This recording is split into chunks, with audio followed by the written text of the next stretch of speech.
The race for president is one of the big draws for voters to the polls. Jay Gray has more on the race from the White House from the battleground state of Pennsylvania. A busy day at this polling site, which happens to be the Museum of the American Revolution. So much of our nation's history, the history of our democracy inside this building.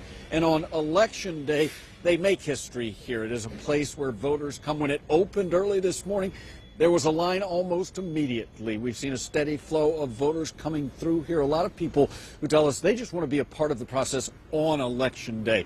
We know that there were so many early voters, so many mail-in ballots, but many of the people that we talked to say, no, they wanted to wait and they wanted to take part in the process on Election Day. It is a race that is really tight as we've seen in quite some time.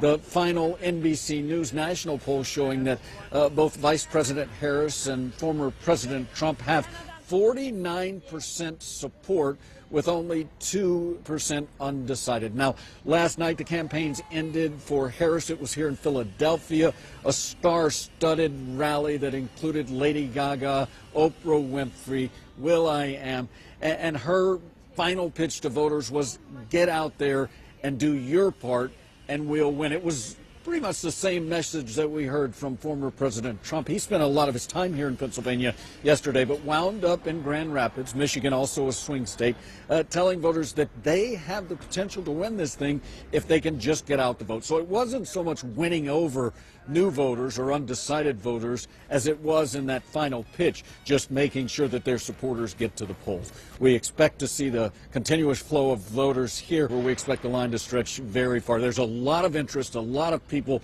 anxious to vote in this election here in Philadelphia and across Pennsylvania, and a lot of eyes around the rest of the country watching to see what exactly will happen here. In Philadelphia, I'm Jay Gray, NBC News.